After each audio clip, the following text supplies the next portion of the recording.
सिखों का इतिहास बहुत प्यारा इतिहास। एक ऐसी कौम, एक ऐसी कम्युनिटी जिसने एक नई धारा शुरू की, धर्म की, और उस धारा का जो सेंटर है वो है गुरु। वो पहले भगवान की बात नहीं करते, वो पहले भगवान की बात नहीं करते, वो पहले गुरु की बात करते हैं कि धर्म के जो सिद्धांत है मूलभूत, वो तुम्हें अगर कोई आदमी समझा सकता है तो वो है गुरु। मतलब व्यक्ति और भगवान के बीच जो आदमी है वो है गुरु, प्रीस्ट नहीं, पुरोहित नहीं। क्योंकि प्रीस्टों ने, वो किसी भी धर्म के हो, वो किसी भी धर्म के हो, किसी भी धर्म के, प्रीस्टों ने ही सारी समस्या को जन्म दिया। पैगंबर, अवतार, ये धर्म के सिद्धांत नीचे लाए, और वो सिद्धांत जब पुरोहितों के, प्रीस्टों के हाथ में पड़े, बिगड़ गए। तो सिख धर्म की जो सबसे बड़ी ताकत है वो यही है कि गुरु बिना मुक्ति ना हुई। अब ये शुरू क्यों हुआ? Why it started? Necessity is the mother of invention. आवश्यकता आविष्कार की जननी है। जब भी किसी चीज की जरूरत पड़ेगी वो खुद ब खुद पैदा हो जाएगा। तो ऐसा सिख धर्म की क्या जरूरत पड़ गई? सवाल यह उठा कि सिख धर्म की क्या जरूरत पड़ गई? तो सिख धर्म की जो शुरुआत है वो है 1469, गुरु नानक देव जी का जन्म। यानी कौन सी सेंचुरी? 15th century.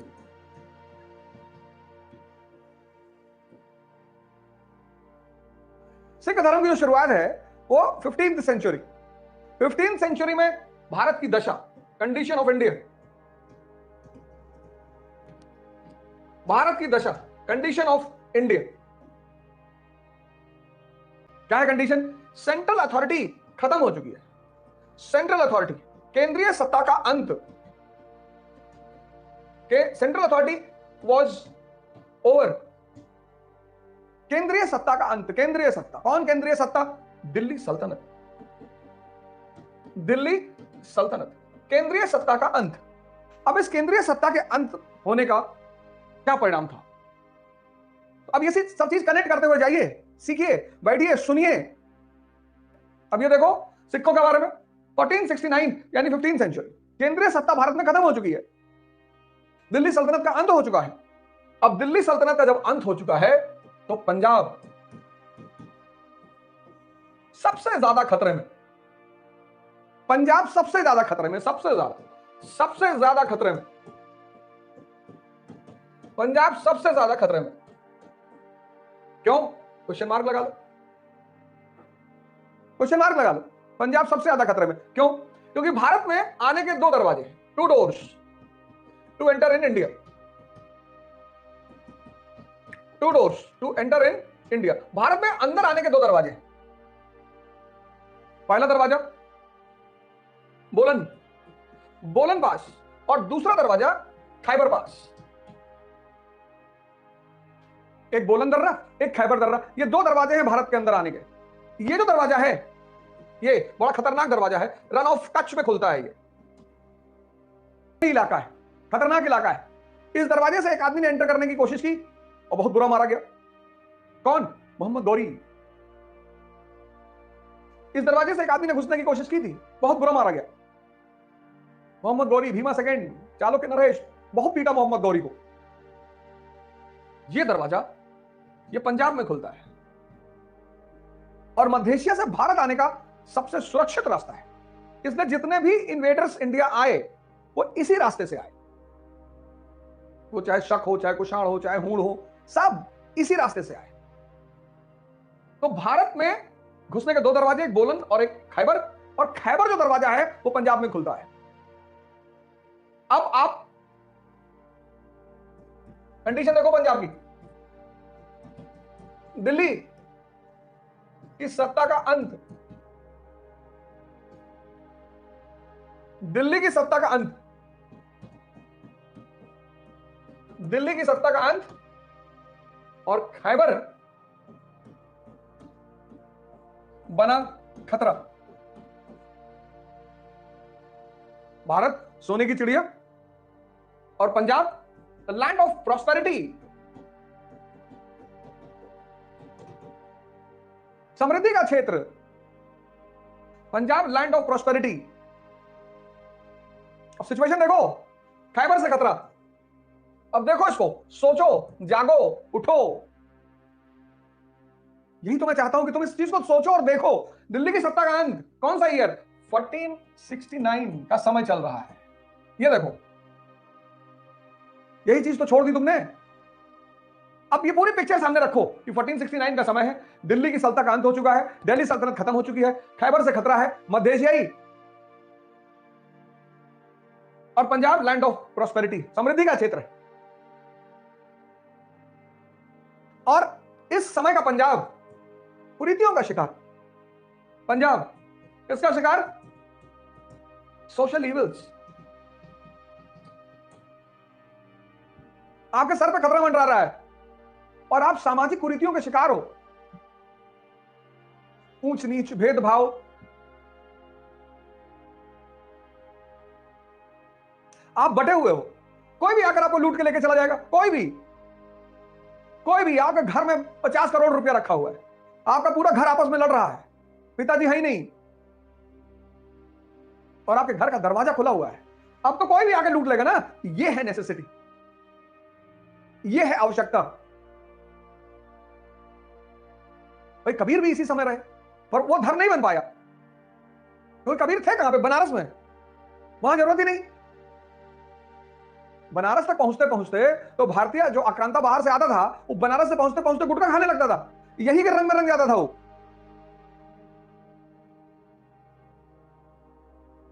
और बंगाल पहुंचा तो उसने कहा हमारा सुनार बंगला, गरम गरम ढीम। ये है आवश्यकता, ये है नेसेसिटी। और इस नेसेसिटी में गुरु नानक देव जी ने इस कहानी की नींव रखी। उनका धर्म में कोई इंटरेस्ट नहीं था, इस कहानी की नींव रखी जब उन्होंने एकेश्वरवाद का सिद्धांत दिया। मोनोथिज्म, एक ओंकार सतनाम। मोनोथिज्म का मतलब एकेश्वरवाद। हम सब एक पिता की संतान हैं। लाखों संतों ने इस बात को कहा, पर इस धरती पर किसी को समझ में नहीं आया और ना कभी आएगा, ना कभी आएगा। अब इलाहाबाद में एक आदमी की हत्या हुई, अब वो जात से दलित है, अब कोई आवाज नहीं उठा रहा है, अब कोई आवाज ही नहीं उठा रहा है क्योंकि उससे राजनीतिक फायदा नहीं है।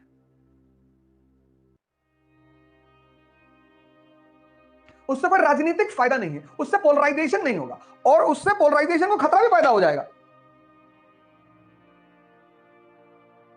ये कयामत तक चलेगा क्योंकि 2% एरिस्टोक्रेसी है, 98% प्रजा है। इस 98% को उलझाए रखने का सबसे प्यारा तरीका है डिवाइड एंड रूल। किसी भी स्तर पे, किसी भी, और ऐसा नहीं हिंदुस्तान में, हर जगह। अरब वर्ल्ड में चले आओ, मोहम्मद साहब ने एकेश्वरवाद का सिद्धांत दिया, कहा अल्लाह एक है और उसका एक अंतिम रसूल है मोहम्मद साहब। वहां देखो शिया, सुन्नी, महदवी, पता नहीं कितनी चीजों में बटे, वहां कौन सा जातिवाद है? तुम यूरोप चले आओ, कैथोलिक, प्रोटेस्टेंट, पता नहीं कितनी डिवीजन है। 2% शाही वर्ग का जो सबसे बड़ा हथियार है 98% को कंट्रोल करने का, वो है डिवाइड एंड रूल। तो ये तो तुम कभी खत्म नहीं कर पाओगे। लेकिन समय समय पर संतों ने आकर जब मुसीबत आई, गुरु नानक देव जी ये भी रोशनी लेकर आए। एकेश्वरवाद, एक ओंकार सतनाम। इनके बाद गुरु अंगद, और गुरु अंगद ने जो सबसे बड़ी चीज शुरू की वो थी लंगर।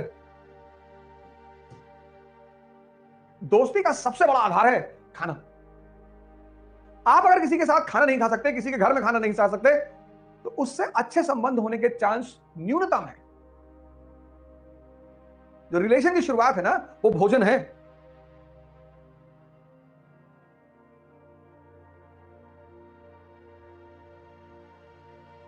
तो प्रेम की शुरुआत वो भोजन है कि आज रात का डिनर मेरे साथ, लंगर। कि तुम किसी भी जाति के हो, हिंदू हो, ब्राह्मण हो, दलित हो, जो भी हो, सब साथ में बैठ के खाना खाएंगे।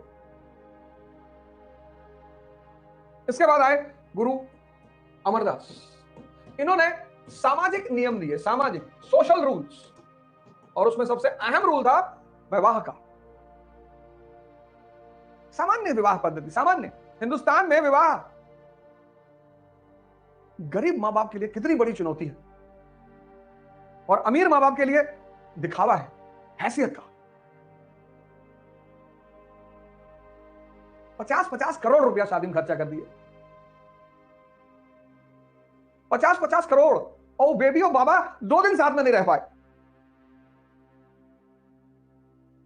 50 करोड़, हवाई जहाज से दूल्हा आ रहा है, हेलीकॉप्टर से फूलों की वर्षा हो रही, और वो बेबी और बाबा जिनकी शादी हुई वो 2 दिन साथ में नहीं रह पाए।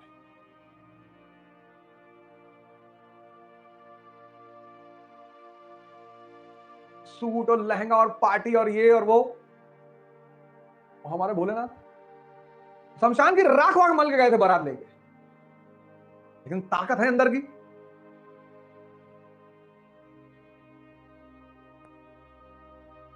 सामाजिक नियम, विवाह के नियम, सामान्य से नियम। विवाह है, 10 आदमी को बुला लो, मंदिर में खड़े हो जाओ, प्रभु को साक्षी मानकर विवाह कर लो, खत्म। 10 लोग आदर खाना वाना खिलाओ एक दूसरे को, जाओ।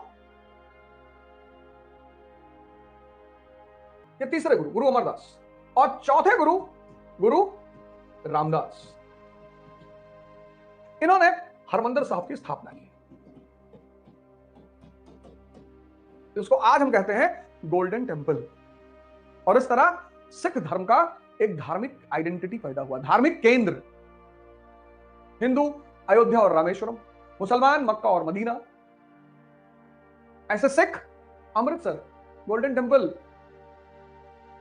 तो इन चारों लोगों ने सिख धर्म की सामाजिक और धार्मिक नींव रखी, सोशल एंड रिलीजियस। इन चारों लोगों ने सिख धर्म की सोशल और रिलीजियस नींव रखी, सामाजिक और धार्मिक। और हरमंदिर साहब के लिए जमीन किसने दी? अकबर ने। हरमंदिर साहब की नींव किसने रखी? मियां मीर मुस्लिम सूफी। तो ये 4 गुरुओं ने सिख धर्म की सामाजिक और राजनीतिक नींव रखी। 5वें गुरु जो हैं, गुरु अर्जुन देव, यहीं से थोड़ा मामला गड़बड़ा गया। यहीं से सिख और मुगल संघर्ष की शुरुआत,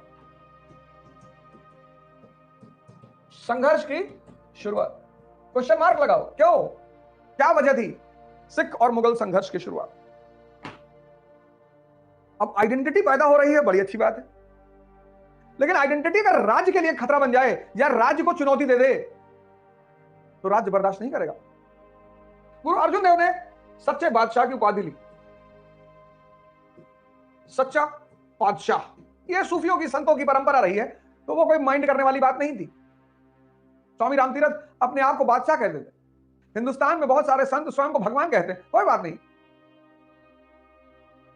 दूसरा काम जो गुरु अर्जुन देव ने किया, अपने शिष्यों की कमाई का 1/10 कंपलसरी कर दिया। कहा जितना कमा रहे हो उसका 1/10 हमें दोगे। अब दान जो है वो कंपलसरी नहीं किया जा सकता। कंपलसरी क्या है? टैक्स। भाई आपके शिष्य हैं, आपको दान दे रहे हैं, तो वो कंपलसरी नहीं किया जा सकता, वो स्वेच्छा है।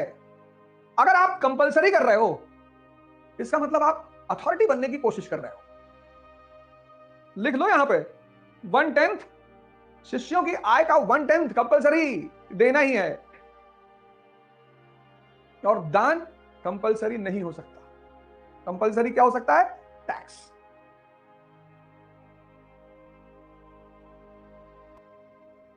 अब एक ही टेरिटरी में 2 लोग कैसे टैक्स ले सकते हैं? एक ही टेरिटरी में 2 लोग कैसे टैक्स ले सकते हैं? तो अगर दूसरा आदमी टैक्स ले रहा है, मतलब अथॉरिटी। और तीसरी बात, जिसने जहांगीर को भड़का दिया, जहांगीर का बेटा था खुसरो, उसने पिता के खिलाफ विद्रोह कर दिया। खुसरो को गुरुजी ने संरक्षण दे दिया।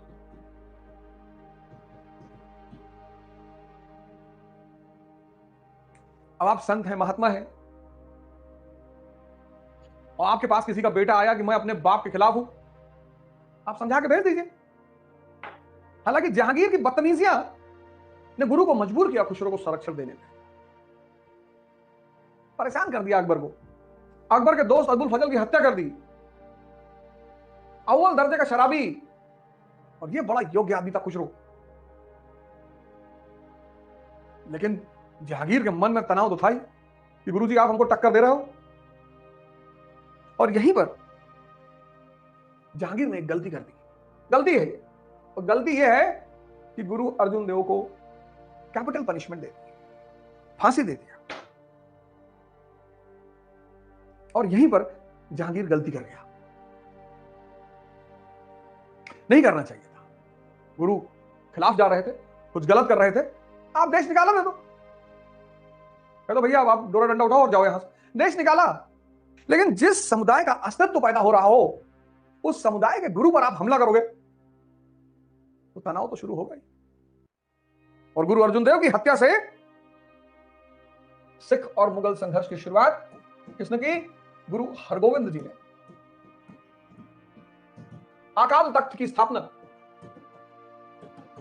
अकाल तख्त क्वेश्चन मार्क लगा लो। तो एक तो गुरु हरगोविंद जी ने अकाल तख्त की स्थापना की और दूसरा अपने शिष्यों से घोड़ा और अस्त्र दान में लेने लगे और यहीं से मिलिटराइजेशन की शुरुआत। सिख सैनिकरण, मिलिटराइजेशन ऑफ सिख, यहीं से। किसका परिणाम थी? गुरु अर्जुन देव की हत्या का परिणाम। फिर शांति का दौर रहा। गुरु हर राय, गुरु हरकिशन,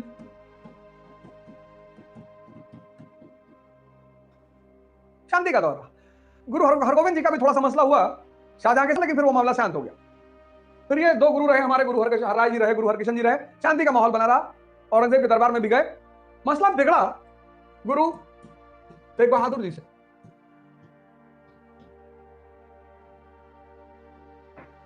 गुरु पुरोहित जातिवादी हो सकता है, पुरोहित धर्मवादी हो सकता है, गुरु हो ही नहीं सकता। हिंदू पुरोहित है, मुसलमान पुरोहित है, सिख पुरोहित है, क्रिश्चियन पुरोहित है, लेकिन हिंदू गुरु नहीं हो सकता। यही तो गुरु की खासियत है, जो समझ गया। जो पढ़ लिया वो गुरु नहीं है, पढ़ रहा है तो अच्छी बात है, जो समझ गया, जो समझ गया वो गुरु है।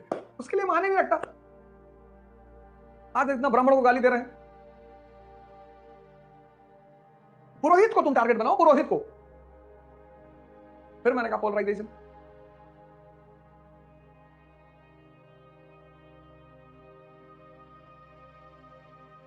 ये देखो, गुरु हिंदू नहीं हो सकता, गुरु मुसलमान नहीं हो सकता, गुरु दलित नहीं हो सकता, गुरु ब्राह्मण नहीं हो सकता, हो ही नहीं सकता, नहीं तो गुरु ही नहीं वो। औरंगजेब का शासनकाल, वजीर खान कश्मीर का गवर्नर और अपने आका का शह पाके परिवर्तन को बढ़ावा, गैर मुसलमानों को परेशान करना। तो गैर मुसलमान हिंदू वगैरह सवाए गुरु जी के पास कहे साहब परेशान कर रहा है साहब, परिवर्तन कन्वर्जन की बात। कन्वर्जन का जो नियम है मैं बता चुका हूं, कन्वर्जन हर धर्म में है, अच्छा है। कन्वर्जन मतलब इंद्रियों से चेतना पर आना। सिद्धार्थ इंद्रियों पर है, बुद्ध चेतना पर, असीम इनफाइनाइट के साथ है। नरेंद्र इंद्रियों पे है, स्वामी विवेकानंद चैतन्य। यह है रियल कन्वर्जन। इंद्रियों से, सेंसेस से कॉन्शियस पर जाना, फाइनाइट से इनफाइनाइट पे जाना, यह है कन्वर्जन। अच्छी चीज है, सारे धर्म का मूल है कन्वर्जन। यह कन्वर्जन नहीं है श्यामलाल से शमसुद्दीन हो गए, यह कन्वर्जन नहीं है कि श्यामलाल से सैमुअल हो गए, ये सब कन्वर्जन नहीं है। लेकिन मैंने तुमसे कहा कि तुम इस सब चक्कर में मत पड़ना। अब गुरु का धर्म है मानवता की रक्षा करना, तो गुरु ने कहा इन लोगों से कि जाओ यार उससे कह दो, क्या नाम है, बोले साहब वजीरा, बोले जाओ कह दो। गुरु भयभीत नहीं हो सकता, जो भगवान से कनेक्टेड है उसको कोई क्या डराएगा। ये सब गुरु के लक्षण है। बोले जाओ बता देना कि गुरु जी ने कहा है कि पहले हमको कन्वर्ट करो, बाकी सब हो जाएंगे अपने आप। उनको दिल्ली लाया गया, हालांकि उस वक्त औरंगजेब दिल्ली में था नहीं, लेकिन वहां पे फांसी। फिर गलती हो गई। संत गुरु इनको सब नहीं माना जाता है, फिर गलती हो गई। और जब यहां गलती हुई तो 10वें गुरु, गुरु गोविंद सिंह,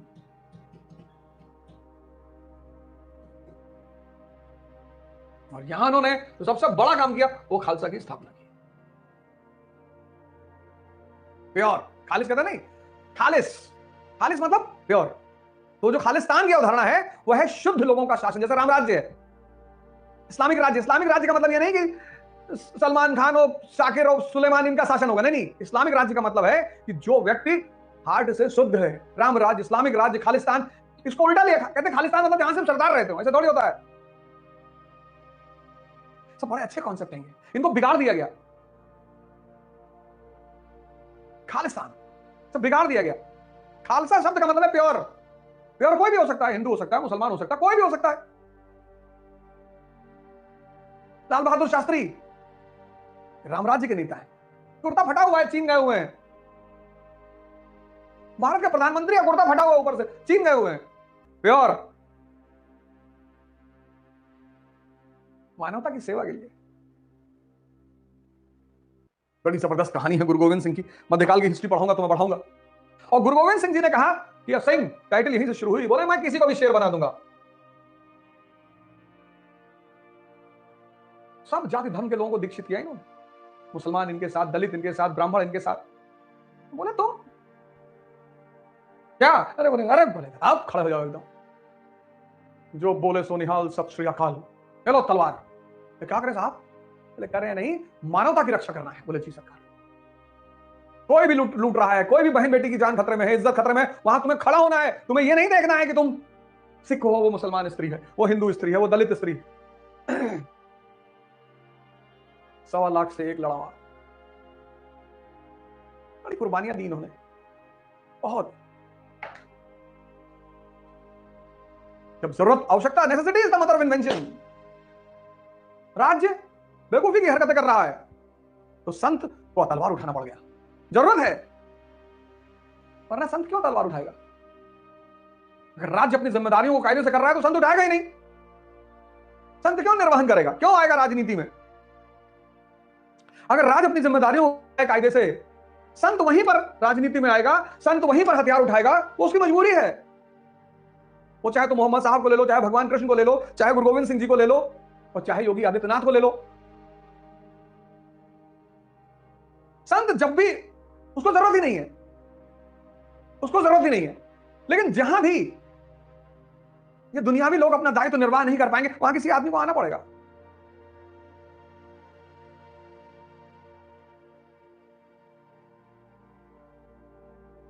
चर्चा करूंगा मैं मध्यकाल का जब वो पढ़ाऊंगा, एनसीईआरटी। और गुरु गोविंद सिंह जी ने कहा कि मेरे बाद गुरुशिप यहीं पर स्टॉप हो जाएगी। अब 11वां गुरु कौन? गुरु ग्रंथ साहिब।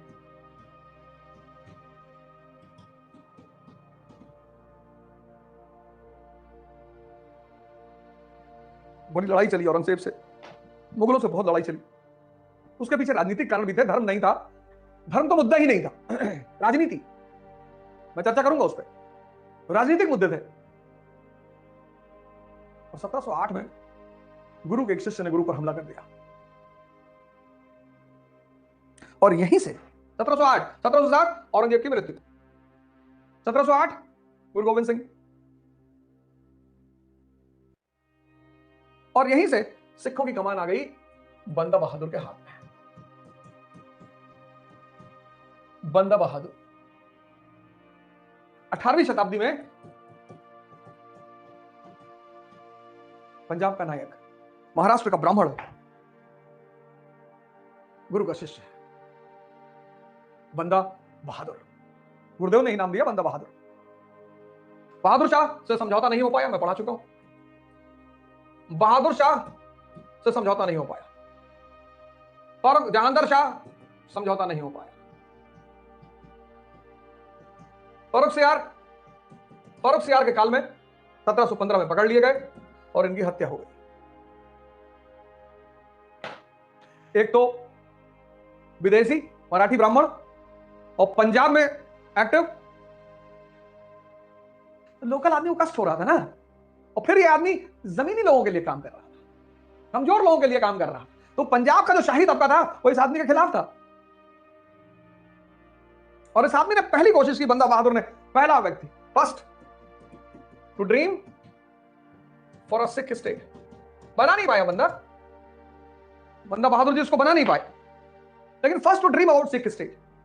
गुरु नानक और गुरु गोविंद सिंह जी के नाम के सिक्के चलाए, लिख लो, गुरु नानक और गुरु गोविंद सिंह जी के नाम के सिक्के चलाए, पहला प्रयास किया।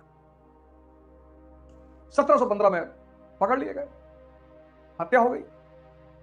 1715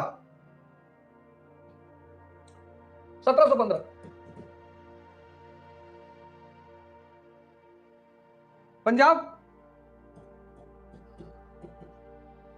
लीडरशिप वैक्यूम।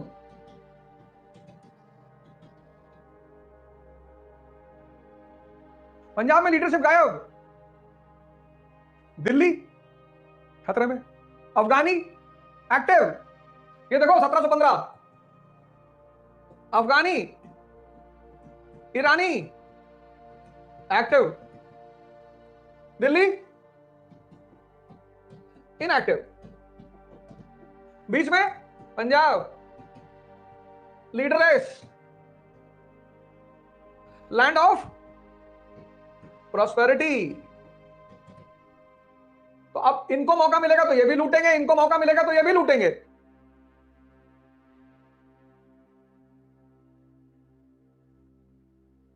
देखो,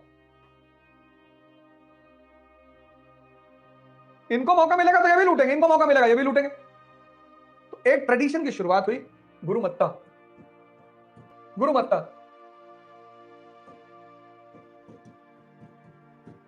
इट्स अ टर्म, आप इंग्लिश में भी लिखो गुरुमत्ता। सिख सारे कहां मिलेंगे? अमृतसर में, और वहीं पे की डिसीजंस लिए जाएंगे। 1739 करनाल का युद्ध, सबसे ज्यादा इसको झेलना पड़ा पंजाबियों को। 1740s अब्दाली की रेड, किसको झेलना पड़ा? सिखों को।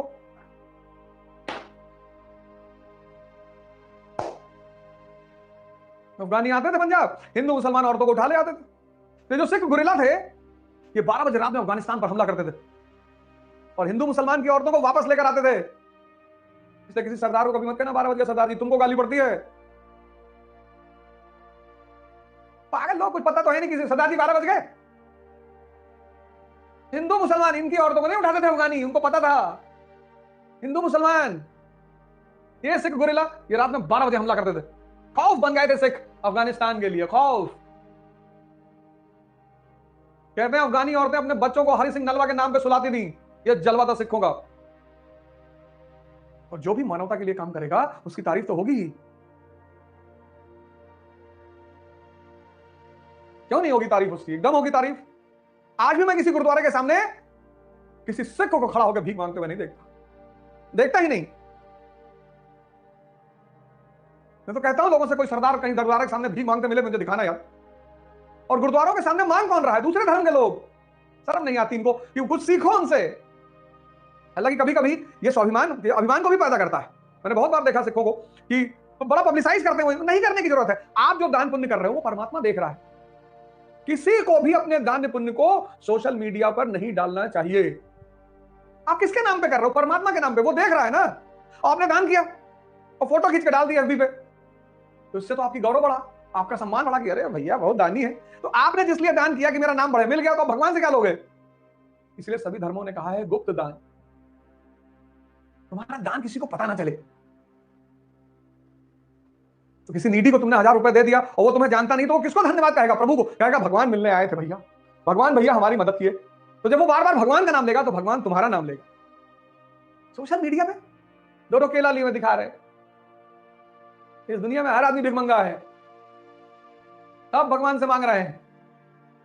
तो कोई हमसे मांग रहा है, हम भगवान से मांग रहे हैं, तो दोनों तो भिखमंगे हुए।